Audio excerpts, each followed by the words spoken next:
Amados irmãos, saudações, sejam bem-vindos a mais uma edição do nosso Master Coach em prol da administração da palavra. Esta rúbrica Master Coach enquadra-se na categoria do coaching espiritual e, como tal, por esta via, nós trazemos reflexões à luz das Escrituras Sagradas. Guiados pelo Espírito Santo, nós escolhemos de uma forma criteriosamente inspirada quais são os livros pelos quais nós pretendemos eleger para que seja objeto destas sessões de reflexão. E, por via desta, nós pretendemos não só partilhar o maná, que são as reflexões, mas, fundamentalmente, partilhar as revelações por detrás dessas mesmas Escrituras Sagradas, mais uma vez por inspiração divina, guiado pelo Espírito Santo, pois foi o mesmo Espírito que assessorou, ou que suportou, ou que inspirou a que os profetas pudessem anunciar no passado seus oráculos para o povo e que chegam nos dias de hoje em forma dessas mesmas Escrituras. É nossa pretensão contribuir para que as pessoas possam crescer no conhecimento e na graça do nosso Senhor e Salvador, Jesus Cristo, por um lado. Por outro lado, também levar a que as pessoas tenham uma verdadeira comunhão e autonomia espiritual com o próprio Criador, de forma que nós possamos cumprir integralmente o plano inicial de salvação de Cristo, que era a de criar um reino de sacerdotes, ou um reino, uma nação de povo que sejam verdadeiros adoradores do Senhor e que possam prestar o serviço litúrgico voluntário no templo, por assim dizer. Para hoje, nós vamos meditar sobre o livro do Apocalipse, capítulo 1, versículo 1 a capítulo 3, versículo 22. E terá como tema a reflexão de hoje, a renovação da esperança pela fé cristã. Em jeito de metodologia, vamos começar por recordar-nos o que é que nós tratamos na última sessão, na aula de administração da palavra anterior a esta. Depois vamos entrar para o contexto deste livro específico da leitura 2 do Apocalipse, quem escreve, em que momento é que escreve, quais eram os objetivos e quais eram as mensagens. E depois vamos entrar propriamente para o conteúdo, que é ver quais são as partes que compõem a reflexão de hoje, e depois para cada parte vermos quais são as mensagens que estão lá contidas. Então, como é do nosso conhecimento, a última aula de administração da palavra, nós meditamos em prol das cartas, das epístolas do apóstolo João. Então, vimos a carta de 1 de João, que tem, em termos de mensagem, objetivo, a mesma finalidade que as epístolas segundas e terceiras cartas de João. Fundamentalmente, nestas cartas do apóstolo João, que ele se apresenta como um dos apóstolos, ele pretende corrigir alguns erros de interpretação do Evangelho que a igreja estava a cometer. Porque nós sabemos que ele foi o autor do quarto Evangelho, o Evangelho de João. Então existiam ainda ali alguns problemas de interpretação da doutrina que estava a aprender a se transmitir por intermédio do quarto Evangelho. Então, por via desta epístola, a carta de 1 de João, 2 de João, 3 de João, o objetivo fundamental era este. Nós sabemos que João é o defensor da teologia joanina. A teologia joanina tem um estilo característico próprio, específico de literatura, e também a teologia em si, ela é também muito própria. Em termos de mensagens fundamentais, o apóstolo João, ele se referia à fé que nós já havíamos recebido e sobre a necessidade de nós mantermos uma total entrega e devoção ao Senhor, dizendo que o Senhor é, por um lado, a luz, Ele é a vida e Ele é amor. E como tal, nós devemos nos unir ao Pai e ao Filho por intermédio da comunhão através do dom do Espírito Santo. E uma vez nós estando em comunhão, quer com os apóstolos, os quais vieram para testemunhar o que eles ouviram, o que eles viram, o que eles sentiram ou tocaram. Então, ele estava testemunhando na primeira pessoa tudo aquilo que ele viveu, recebeu e testificou. Ele assumir que tudo aquilo corresponde à verdade. Que ele, enquanto apóstolo João, estava vestido numa tenda, que era uma tenda que era limitada, pois ele já havia anúncio de que haveria de partir daquela para a posteridade. Então, ele queria assegurar que fizesse chegar estas revelações, por um lado, a veracidade do testemunho de Cristo e, por outro lado, também a veracidade das próprias Escrituras, as quais ele também testifica que eram verdadeiras. No que concerne a leitura de hoje, o livro do Apocalipse, em termos de autoria, é também entregue, confiada, assume-se que ele também foi escrito por intermédio do mesmo autor que é João, apóstolo João. Entretanto, em termos de tempo, presume-se que esta carta tenha sido aparecida ao nosso entendimento e conhecimento por intermédio de outras pessoas que conviveram com João, por assim dizer, discípulos de João. São eles que escreveram essa carta e que fizeram chegar até nós. Porque a carta ela é datada de mais ou menos inícios do século II. Portanto, nessa altura, o apóstolo João já não era vivo, já tinha sido martirizado. Em termos de sentido desta carta, deste livro, há um sentido mitológico que é atribuído a este livro. Por isso é que, por um lado, assume-se que este livro é de difícil leitura, de difícil interpretação, por causa do estilo deste livro. Então, este livro é designado como tendo adotado a literatura apocalíptica.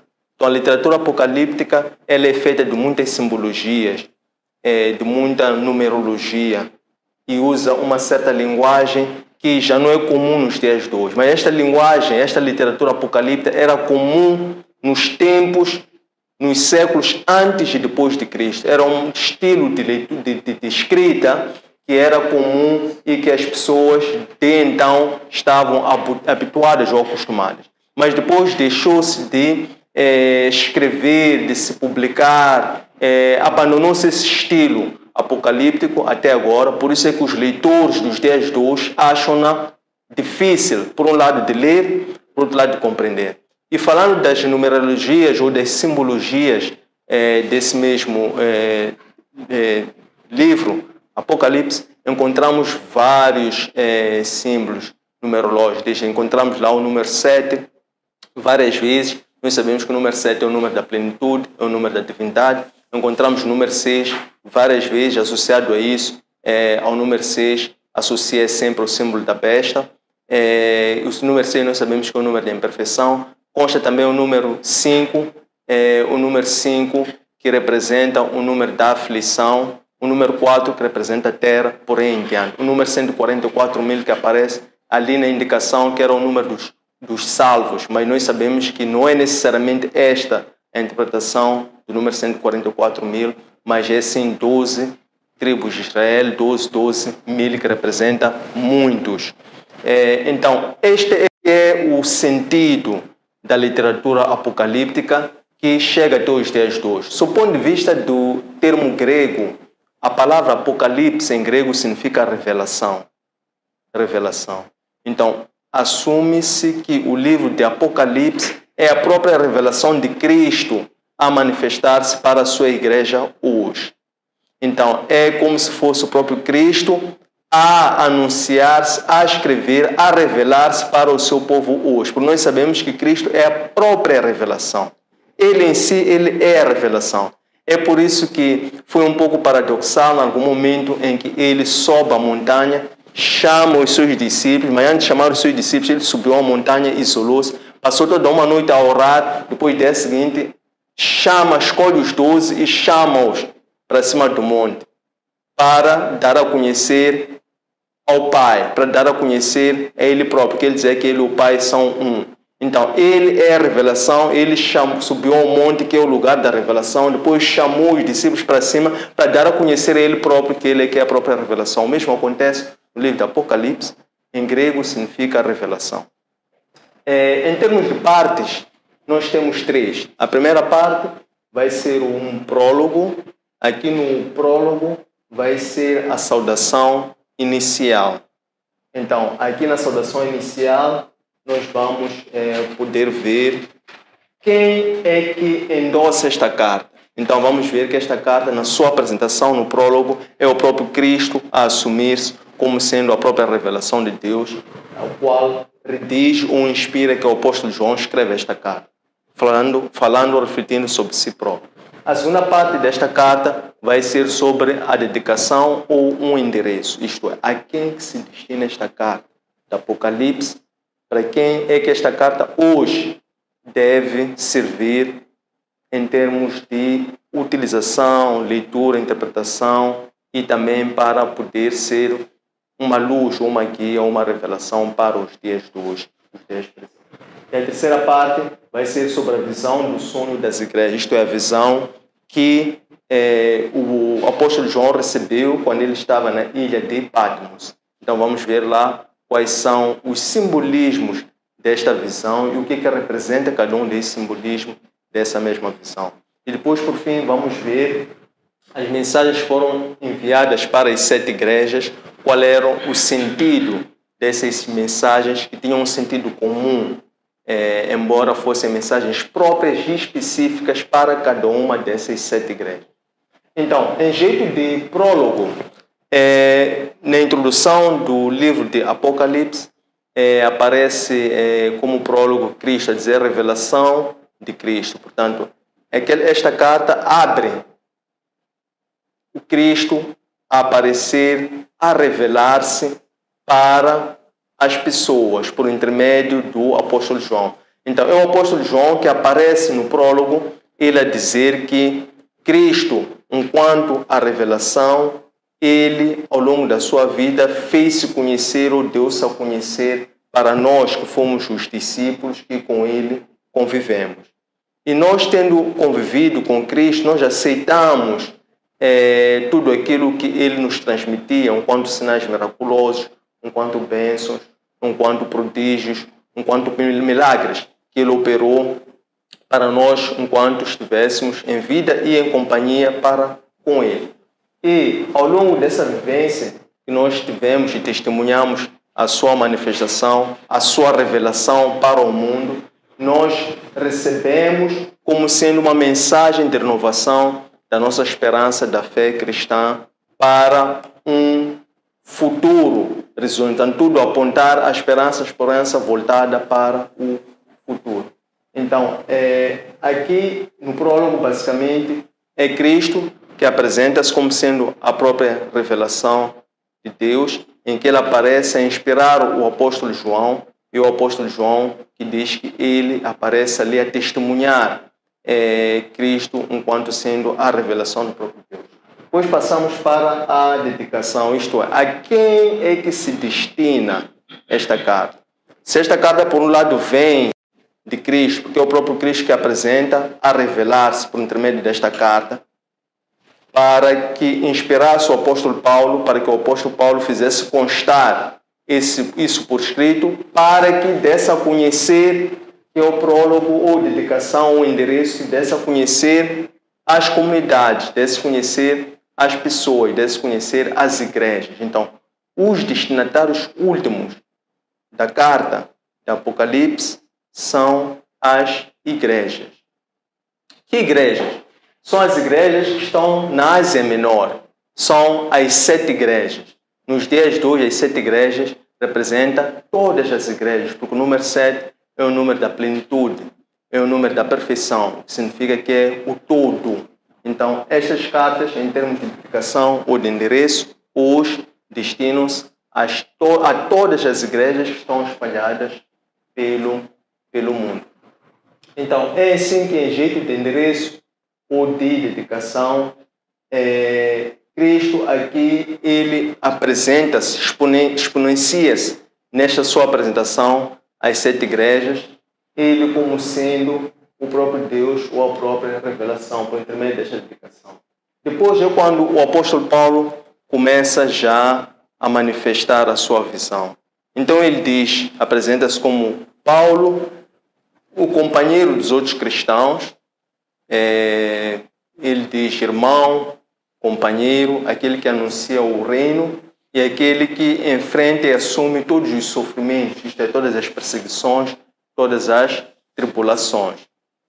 Então, ele diz que por causa ou em resultado destas perseguições, tribulações, sofrimentos, privações que ele estava a passar por causa de ser anunciante do Evangelho.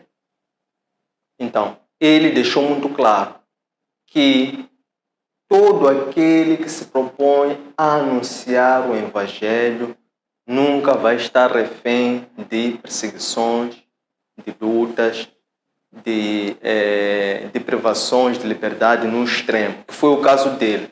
Então, ele no extremo foi privado da sua liberdade como? Foi levado, foi exilado, foi levado em cativo para a ilha de Patmos. O que é e onde é que fica a ilha de Patmos? A ilha de Patmos é uma das ilhas da Península Grega, que foi essa ilha que foi o local que acolheu João exilado. João vai para a ilha de Patmos e fica lá como um soldado, como alguém que está a ser perseguido, como alguém que está a ser isolado ou privado de continuar a anunciar ou a pregar o Evangelho. Então ele é levado para ficar cativo na ilha de Patmos. E não veja o que acontece.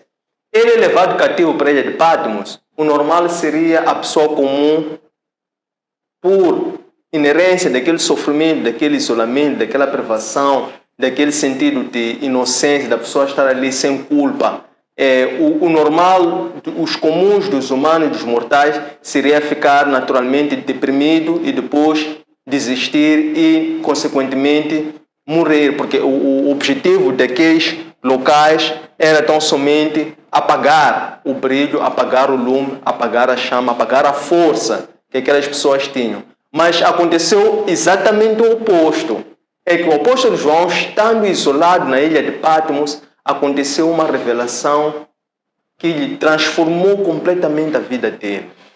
É que ele, enquanto estava naquela ilha, ele diz que foi arrebatado. Isto é, os seus órgãos de sentido foram elevados para uma outra realidade. Então ele diz assim, de acordo com o livro, num dia do Senhor. Quando ele diz num dia do Senhor, há duplo sentido. Alguns podem dizer que num dia do Senhor o apóstolo João estava a referir-se a um dia futuro, a um dia da parousia, a um dia do julgamento divino, por um lado, mas ele não estava a referir-se a um evento futuro, ele estava a falar do presente, daquilo que ele estava a viver. Ele disse, é um dia de sábado. Naquele sentido, está-se a dizer no primeiro dia da semana, que era o dia de sábado, o dia do Senhor. No dia do Senhor, é um dia do Senhor, no primeiro dia da semana, ele estava isolado, quando de repente ele é arrebatado. Ele diz que quando ele é arrebatado, os seus órgãos de sentido são elevados para uma outra dimensão. Ele ouviu uma voz muito forte que ressoava de trás dele. E aquela voz parecia um trovão. Ele diz que quando vira-se para ver que voz era aquela, ou de onde é que vinha aquela voz, ele começou a ver uma imagem muito sui generis, uma imagem que ele nunca tinha visto, que é esta revelação que foi descrita nos seguintes termos. Ele, quando volta para ver de onde vinha aquela voz, ele viu 7 candelabros. Candelabros, ele vê 7 candelabros, depois no meio desses candelabros ele vê a imagem de um homem que tinha uma túnica muito comprida, de cima até a ponta dos pés. E aqui no centro, na cintura, era fechado, vedado por uma coroa. E depois disso, ele vê, aquela imagem começa a revelar-se cada vez mais. Ele vê, então, aqui na parte de cima na cabeça, ele viu que aquele homem estava coberto com o cabelo totalmente brancos e também com as barbas totalmente brancas como a neve. Então, este branco representa a santidade de Deus, representa o seu caráter imaculado, que resulta do seu nascimento virginal e também de uma vida sem pecado. Então é por isso que tinha aquele todo branco que ele via aqui no alto da cabeça os cabelos e as barbas que parecia neve. Ele diz que também, para além disso, ele viu os seus pés que eram como bronze.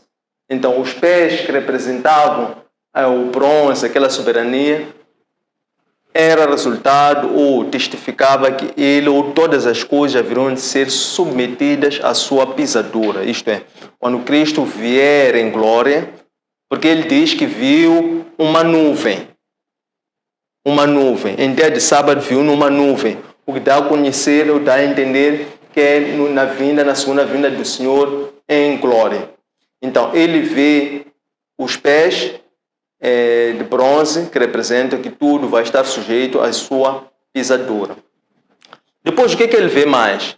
Ele vê mais a sua boca. Da sua boca, ele vê a sair uma espada de 2 gumes.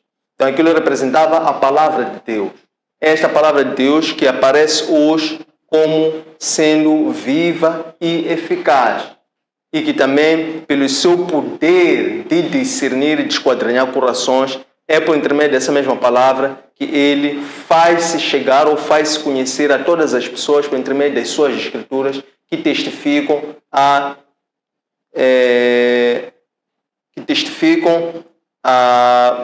toda a divindade de Cristo. Porque todas as escrituras, elas revelam a Cristo. Porque as escrituras foram escritas por ele, para ele, nele, e estão nele contidas também, porque todas as escrituras revelam o próprio Cristo.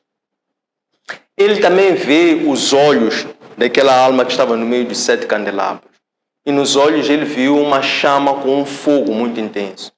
E aquela chama que representava um fogo muito intenso, representa os olhos de Deus, os olhos divinais, que através de um rasgo ele consegue prever ou perscrutar todas as coisas, né? Nada permanece no oculto aos olhos do Senhor, aos olhos do Divino. Ele, quando vê todos esses elementos, para além desses, ele por fim vê na mão direita desse homem, ele viu 7 estrelas. As 7 estrelas que estavam na mão direita do homem, que representavam os 7 anjos. Cada um desses anjos seria cada um dos porta-vozes que iria dar a conhecer esta revelação a cada uma das 7 igrejas que representam também os 7 candelabros. Ele diz que o apóstolo João, quando viu toda essa imagem, ele caiu estatelado, perdeu totalmente os sentidos. E ele, ao perder totalmente os sentidos, ele diz que aquele homem aproximou-se e tocou-lhe e disse-lhe: não te assustes, erga-te. Erga-te, porque tudo isto que viste, para além de ser verdade, é tudo isto, é tudo aquilo que eu tinha vos dado a conhecer, que é aquilo que ainda há de acontecer. Então, são todos os acontecimentos que ainda estão por vir ou estão por ocorrer. Depois, quando ele disse isso, ele disse: ergue-te, porque eu sou Alfa e Ômega, sou o princípio e o fim. Isto é, se é o mesmo Cristo que era o Verbo, antes do Verbo fazer-se carne, é esse mesmo Cristo que aparece como o fim, agora, a dar a conhecer os eventos finais dos fins dos tempos. Mas, mais do que isso, o livro de Apocalipse pretende-se que seja uma mensagem muito fiel e muito real hoje. Não representa algo do que ainda está por acontecer, algo do que ainda está por vir, algo que ainda seja enigma. Representa algo muito real. Que Cristo já ressuscitou, é presente, já voltou, já regressou, está entre nós. E segundo, ele é quando dá a conhecer os seus oráculos ou as mensagens para cada uma dessas 7 igrejas que encontram espalhadas pela igreja, pelo mundo. Fundamentalmente, a mensagem é a mesma, em termos de estrutura ou em termos de composição. Então, essas 7 igrejas vai desde Efésio, todas as igrejas espalhadas pela Ásia Menor. Então, tem em termos de estrutura uma introdução, tem uma saudação, tem uma doutrina, tem uma repreensão ou tem aquilo que nós poderíamos chamar de tem uma avaliação da situação espiritual da cada igreja, em que o Senhor dá a conhecer, por intermédio da sua situação espiritual, quais são os aspectos que a igreja deve melhorar e quais são os aspectos que a igreja deve manter ou conservar ou perseverar. E depois, por fim, sempre na mensagem para cada igreja, sempre termina dizendo: quem tem ouvidos, que ouça. Portanto, são mensagens muito claras, e as igrejas nos dias de hoje representam nós, o povo, as pessoas, não é? Então, a mensagem do livro do Apocalipse, ela nos dias de hoje destina-se para cada uma das pessoas, para que o livro seja em si a revelação do Cristo ressuscitado e vivo, que já regressou em glória na forma da nuvem. Este anúncio foi dito pelos profetas, designadamente pelo profeta Daniel, quando ele disse que viu uma grande nuvem a vir. Então, este é que é a finalidade, o objetivo do livro do Apocalipse e também da mensagem que trazíamos por intermédio da meditação nos dias de hoje.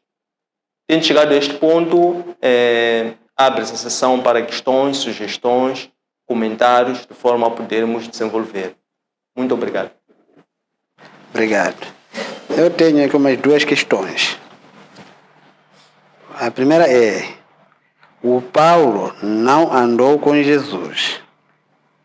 Quem lhe deu o conhecimento para revelar toda a história de salvação?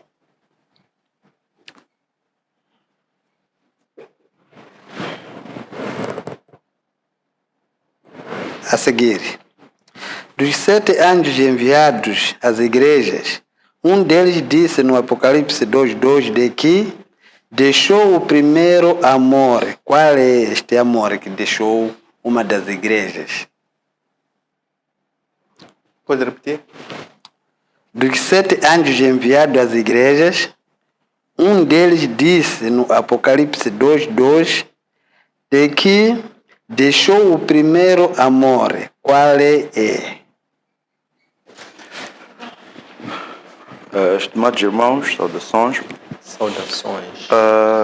Eu gostaria cá, por forma de questão, saber o porquê que o cristão deve ser grato a qualquer situação que ele atravessar, seja ele bom ou mau. De seguida, por que o cristão é chamado a ter bom ânimo? Terceiro, qual é a revelação que Cristo pretendia trazer a nós com a mulher samaritana? Essas 3 questões, por mais engraçado que pareça, já tinha desde casa, porque é um vizinho que, quando lhe apresentei a nossa página, ele começou a seguir essas orações e ele pediu para que eu fizesse essas questões ao coach. Que Cristo pretendia trazer a mulher samaritana, né? Trazer a nós com a mulher samaritana. Ele, ao acompanhar as nossas plataformas, acabou dizendo que está por detrás da mulher. Eu também já entendi o que ele quer. De seguida, o que está sujeito à pisadura com a segunda vinda de Cristo? De seguida, quem era a pessoa ou o homem que se apresentava diante de João? De seguida, durante ou ao longo da transmissão da aula, o coach falou cá de Cristo já ter ressuscitado, estar cá entre nós. E eu gostaria de perceber por que esperamos a segunda vinda de Cristo se ele já está cá conosco. E gostaria também de perceber como é que essa carta de João ela é um instrumento para a renovação da fé e esperança cristã.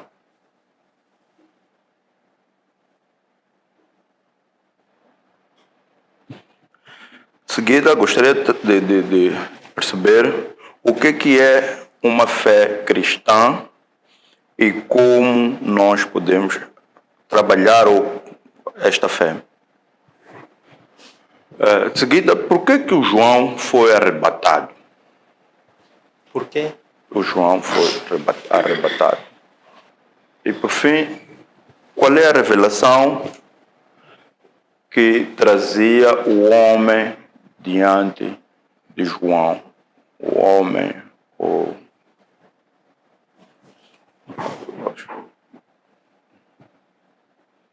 Estimados irmãos, muito obrigado pelas questões que foram apresentadas em número de 12, já agora representa Israel, as 12 tribos, com respeito ao tema do dia de hoje, que é renovação da esperança pela fé cristã. Meditação essa com base no livro de Apocalipse, capítulo 1, versículo 1 a capítulo 3, versículo 22. Então vou de seguida responder ou reagir a cada uma destas questões pela ordem de chegada. A primeira é: o apóstolo Paulo andou com Jesus. Quem lhe deu o conhecimento sobre a salvação? O apóstolo Paulo, ele era um judeu cristão. Era um judeu, mas legalista. Era mestre da lei, que fora ensinado pelo Gamaliel. Gamaliel era considerado um dos mestres da lei, do ensino das escrituras sagradas. Então, o apóstolo Paulo foi um grande discípulo do Gamaliel. Ele era um bom, por assim dizer, um bom arauto. Ele, porque também, para além disso, ele era um judeu sincero. Então, ele dedicava-se, empenhava-se, aplicava-se, até voluntariava-se para poder servir ao Senhor. Da forma como ele entendia que era o servir, pela limitação dos conhecimentos que ele tinha. É assim que, certa vez, ele sofreu cristãos. Então, ele foi credenciado pelo sumo sacerdote, redigiu-lhe uma carta, uma credencial, para que ele fosse se apresentar na diáspora, na Damasco, para que lá ele pudesse prender cristãos. Então, sai Paulo, convencido que está a fazer a coisa certa, que está a servir ao Deus a quem ele deve serviço, servidão. Ele sai parte a respirar ameaça e morte de acordo com as Escrituras para ir atrás de cristãos. Então, ele estava, nesse caso, a perseguir cristãos. Ele a perseguir cristãos, ele baseava-se numa doutrina que defendia que a condição para a salvação era circuncisão e a lei. Ele era uma pessoa circuncidada porque ele era judeu de nascença e era mestre da lei. Ele estava convencido que era uma pessoa salva, que estava a fazer a coisa certa. Ele parte atrás de cristãos. Está a querer entrar, a respirar ameaça e morte. Está a querer entrar como um vilão, mas Cristo não lhe deixou entrar como um vilão. Ele, a querer atravessar, quase a entrar na Damasco, ele foi detido, encandeado e ficou cego por uma intensa luz que brilhava, que vinha de cima do alto, que só ofuscou a ele. Essa luz que lhe ofuscou falou, porque ele perguntou: Senhor, quem tu és? Ele respondeu: Sou Jesus Cristo, por que me persegues? Então, é neste momento em que Paulo é convertido e Paulo é exposto das transgressões que ele próprio estava a cometer sem saber. Portanto, ele perseguia cristãos quando o papel dele era de ser perseguido. Então, a salvação foi uma conversão, ele foi convertido por intermédio do próprio Cristo, que lhe tornou seu instrumento privado. Quando mandou que Ananias fosse lhe impor a mão, e perguntou: não é este que persegue os cristãos? Então Cristo disse: você só vai impor as mãos que eu vou me responsabilizar por lhe transmitir os muitos sofrimentos pelos quais ele vai ter que passar. E não tardou, porque quando Paulo ele é convertido, ele reergue-se, ele logo começou a conviver, ficou mais uns dias ali com os outros cristãos. Depois ele teve já aquela sede, aquela vontade, começou a incomodar também ir pregar o Evangelho. E não tardou, quando ele vai pregar o Evangelho, logo não passou despercebido, as pessoas começaram a dizer: não é este que era contra nós, como é que ele agora é por nós? E isso começou já a causar alguma estranheza. Então, aqueles que eram contra os cristãos, os correligionários de Paulo, os que eram colegas dele, são eles que depois começaram já a perseguir o próprio Paulo. Então, ele, de perseguidor de cristãos, passou a ser perseguido como um cristão pelo fato de ele estar a pregar o evangelho da graça. Um dos anjos, em Apocalipse 2:2, enviado às igrejas, disse que deixou o primeiro amor. De que se trata? Este primeiro amor, quando se diz voltar ao primeiro amor, é o primeiro amor da herança patriarcal. Isto é o primeiro amor que estava por detrás do pacto da eterna aliança celebrado entre Deus e Abraão. O que estava por detrás deste pacto, desta aliança entre Deus e Abraão era amor. Quais eram as condições? Era que Abraão e a sua descendência, todo o povo, servissem a um e único Deus, e que esse Deus seria o único Deus que haveria de lhes prover em tudo. Então era um pacto que tinha reciprocidade do amor, que era um pacto de serviço mútuo e de servidão única, e também de fidelidade de uns para com os outros, de Deus para com o povo e deste povo para com um e único Deus. Então, este amor, por assim dizer, se formos olhar para o livro de Levíticos, fala da nação de adoradores, uma nação santa, uma nação de sacerdotes. Então, o plano original de Deus é de constituir uma nação de sacerdotes ou de verdadeiros adoradores de Deus. Então, ele, quando manda a segunda carta a uma das 7 igrejas, por intermédio desse segundo anjo daquela igreja, estava a querer exortar aquela igreja para que eles passassem a fazer o culto verdadeiro a Deus, recuperando o primeiro amor, e não que se confundissem servindo a Deus e outras divindades. 3. Por que o cristão deve ser grato em qualquer situação que ele atravessa? O cristão é grato a qualquer situação que ele atravessa porque o cristão está ciente que em tudo devemos dar graças ao Senhor. Em tudo. Na alegria, devemos dar graça. Na tristeza, também devemos dar graça. Por que devemos dar graça na tristeza? Porque este sentimento, esta aptidão, este caráter de dar graças em dificuldade, mostra a nossa humildade para com Deus.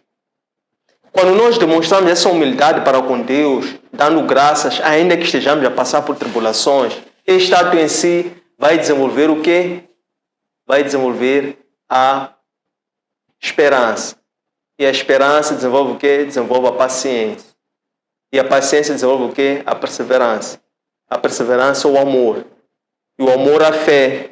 E a fé que nada teme. Portanto, tudo gira em volta da fé. O dar graças a Deus em tudo é uma forma de muscular ou de treinar ou de exercitar a fé. Porque só o simples ato da pessoa, ainda estando a passar em dificuldade, mas ainda assim dar graças ao Senhor, mostra a sua humildade para com o Criador. E por assim dizer, isso mostra a fé dessa mesma pessoa. 4. Por que o cristão é chamado a ter bom ânimo? O cristão é chamado a ter bom ânimo por causa das provações, por causa das perseguições, por causa das dificuldades que o cristão enfrenta. Só o fato de a pessoa carregar o título cristão, só o ser cristão em si, isto já remete a tribulações. Então, o bom ânimo que Cristo prometer aos cristãos, disse: no mundo tereis aflições, mas tende bom ânimo, pois eu venci o mundo. Cristo passou pelas mesmas tribulações, fraquezas, perseguições, as mesmas que nós passamos hoje, ele passou. E ele disse que ainda assim venceu o mundo. Com o quê? Através do bom ânimo. Então por isso é que ele diz, ele fez isso tudo para que nós fosse exemplo, para que nós olhássemos, tivéssemos um exemplo. Por isso é que ele veio na forma humana, para que ninguém duvidasse, para que todos víssemos, compreendêssemos e aceitássemos e seguíssemos como um exemplo. Então ele passou pelo mesmo, por isso é que ele diz: porém, tende bom ânimo, porque eu venci o mundo. Então nós sabemos que em Cristo também somos vencedores. Então o bom ânimo serve para sermos imitadores de Cristo. Estaremos só a ser imitadores de Cristo se tivermos bom ânimo. Qual é a revelação que Cristo pretendia trazer a nós através da mulher samaritana? Através da mulher samaritana, há várias mensagens, há várias interpretações que pode-se ali encontrar, porque foi uma passagem teologicamente falando muito rica, bastante rica, por assim dizer. Primeiro é que quem é a mulher samaritana? Eu percebi muito bem a pergunta. Qual é a revelação que se pretendia trazer através da mulher samaritana? Primeiro, o que é um samaritano? Os samaritanos para os judeus eram pessoas impuras. Eram pessoas impuras. Para os judeus, os gentios eram cachorros, eram cachorrinhos. Samaritanos eram impuros. Eram pessoas que não eram dignas. Samaritano era uma pessoa que para os judeus era uma pessoa não digna. 2, era uma mulher. Como se não bastasse. E Cristo um homem. Então já existia também esse afastamento natural entre homens, separação natural entre homens e mulheres. É assim que Cristo, quando provoca ela, quando Cristo começa a evangelizar ela, ela disse a ela: dê-me a tua água de beber de propósito. Como é que a mulher respondeu? Como é que tu, sendo judeu, e eu sendo uma mulher, ainda pedes a mim para eu te dar uma água para beber? Foi assim que ela reagiu. O que isso significa? Cristo veio para quê? Para salvar aqueles que eram o quê? Rejeitados. Aqueles que eram renegados, aqueles que não estavam parte do plano, aqueles que eram impuros, cachorrinhos, isto e aquilo. Cristo veio precisamente para estes. Por isso é que ele evangelizou uma mulher e samaritana. E uma das perguntas que ele faz, ele diz assim, segundo aspecto, a mulher diz, ele diz, se tu soubesses quem te pede água para beber, de contrário tu não hesitarias em beber da minha água. Ela pergunta, qual água tu podes dar se nem sequer tu cântaro tens para cartar? Que água é essa que quer dizer, pode me dar para beber? Reparem, é extremamente teologicamente muito rico esta parte. Cristo diz assim, eu vou te dar água viva. Eu sou fonte de água viva, não vou te dar uma água limitada, como essa que tu cartas uma vez, bebes, tiras sede, depois voltas a ter sede. Não, eu vou te dar uma água viva. Se tu beberes a minha água, não vais ter mais sede, não vais precisar de percorrer todos esses quilômetros para vir até aqui. E a mulher não percebeu, porque aquilo que Cristo falou para ela era algo muito estranho. Ela ficou ainda mais do que curiosa. Ficou ainda mais curiosa. É quando Cristo introduz outra pergunta ratoeira. Pergunta assim, traz o teu marido para aqui. A mulher samaritana disse, eu não tenho marido. Cristo disse, isso que falaste verdade. Tu realmente não tens marido. Aqueles 5 não foram teus maridos, nem este é teu marido.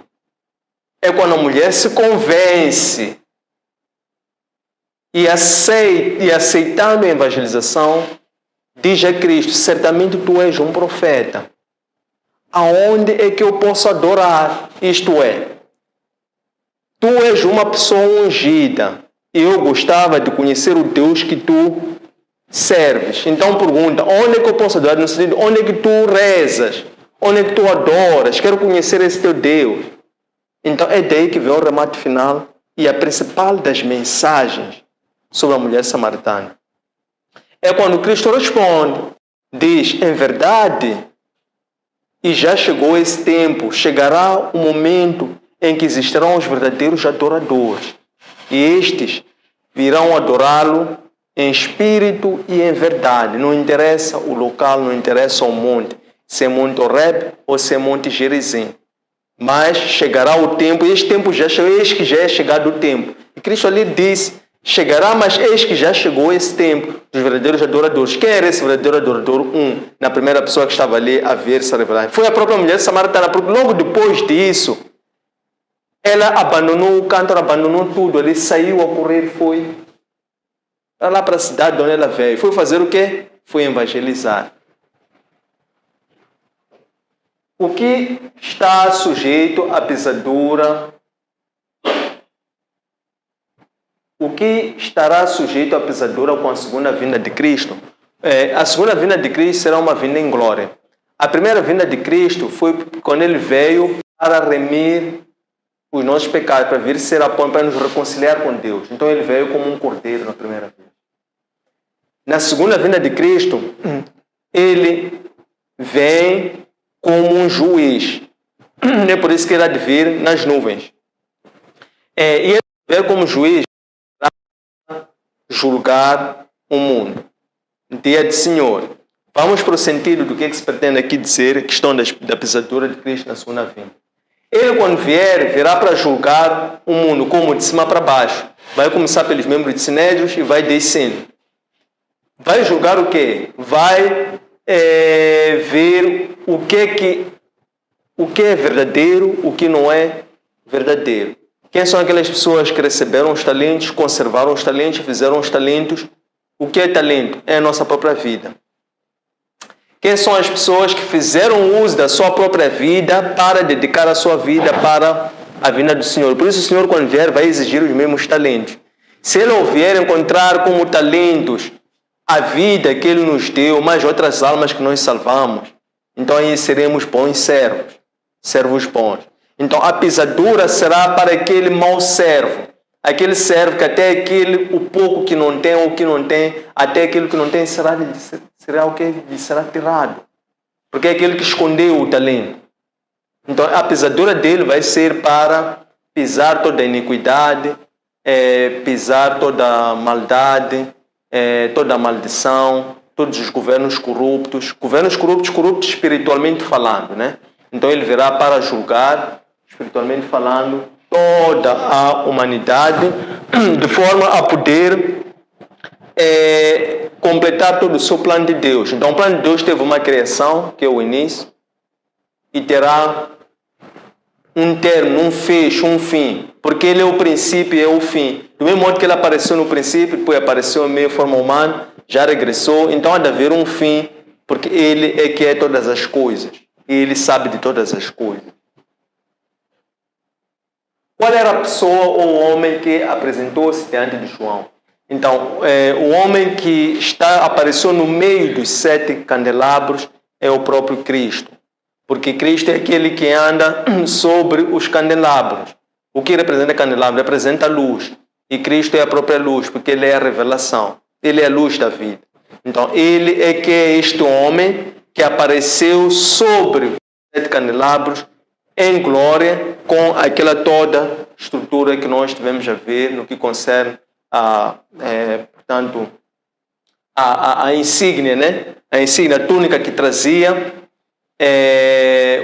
a cor dos cabelos, da barba, o couro, a cinta ou a couraça que trazia, as sandálias ou o pé representado pelo bronze, as mãos ou as estrelas estavam nas suas mãos, os olhos que representavam a chama, e a sua boca que saía aquela espada de 2 gumes. Então, esta imagem era de um homem que é o próprio Cristo, que voltou ou apresentou-se em glória. Pergunta número 8. Por que esperamos a segunda vinda de Cristo se Ele já está entre nós? Nós esperamos a segunda vinda de Cristo, ainda que Ele já esteja entre nós, como uma forma de podermos conservar a nossa fé. Se nós nos recordarmos numa das epístolas, numa das cartas, um dos motivos dessa mesma carta foi uma das cartas do apóstolo Paulo. Um dos motivos, um dos objetivos desta mesma carta era para corrigir o erro ou a heresia que existia em torno da parúzia, porque existiram falsos pregadores que vieram e disseram que o ideia da parúzia era falso. Qual era o objetivo deles? Era de infundir uma libertinagem para que eles e aqueles homens que acreditassem nas suas palavras pudessem viver sem esperança. Qual é o objetivo do contrário da parúzia? O objetivo da parúzia ou da segunda vinda do Senhor é uma forma de fazer com que nós possamos viver com a esperança renovada do regresso ao Senhor e que, como tal, nós devemos nos conservar como uma nação de sacerdotes. Como? Desenvolvendo a constância na fé, a perseverança, o amor e a fé acima de tudo.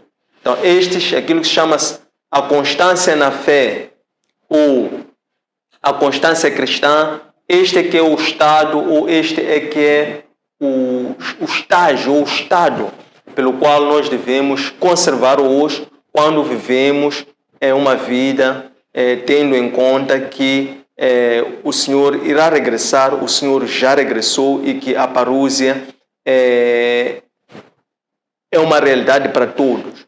Então, é em função disso, em decorrência disso, que nós devemos ter uma vida concertante, consentânea em função do regresso do Senhor. Porque Ele é o princípio, Ele é o meio, Ele é o fim. Número 10, perdão. Como é que a segunda carta de João é um instrumento para a renovação da fé e da esperança?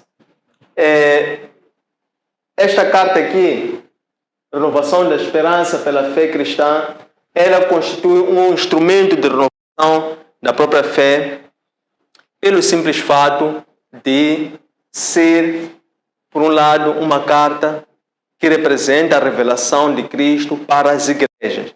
Então, esta carta ela é escrita pelo apóstolo João para revelar a Cristo, em que é o próprio Cristo que apresenta como sendo o objeto dessa mesma carta. Então, esta carta vai ser um instrumento de renovação da fé na medida em que, através desta carta, nós vemos um Cristo ressuscitado. Vemos Cristo como já tendo regressado em glória. Vemos Cristo como sendo alguém que vive e participa na vida da sua igreja. Então, isto é o que é o objetivo da revelação que se pretende transmitir à igreja por intermédio desta carta. O que é uma fé cristã e como se pode trabalhar a fé? Então, fé cristã o que é? Fé cristã é caridade, amor, Eucaristia, perdão. Esses são os princípios da fé cristã. E a fé cristã é isso. Agora, como é que se trabalha a fé cristã? O apóstolo Pedro foi um pouco eloquente sobre como trabalhar a fé cristã, porque ele dizia que foi-nos apresentado Cristo e, para além de termos sido apresentado Cristo, temos recebido a Cristo, também recebemos juntamente com Ele uma fé.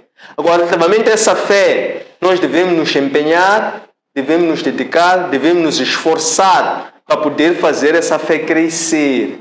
De forma a podermos crescer no conhecimento do nosso Senhor e Salvador Jesus Cristo. A questão é como. Então ele explicou como fazer crescer essa fé, como trabalhar essa fé, como nos empenharmos, como nos dedicarmos a fazer crescer essa fé. Ele disse que a fórmula para fazermos crescer essa fé é associar ou juntar a essa fé a virtude. Juntar a virtude o conhecimento. Juntar ao conhecimento a temperança. Juntar a temperança a paciência. Juntar a paciência o amor. E juntar o amor a caridade. Então essa é a forma pela qual nós trabalhamos continuamente a nossa fé, para ela crescer, para que nós não possamos ser nem cegos nem cegos no que concerne o nosso Senhor e Salvador Jesus Cristo.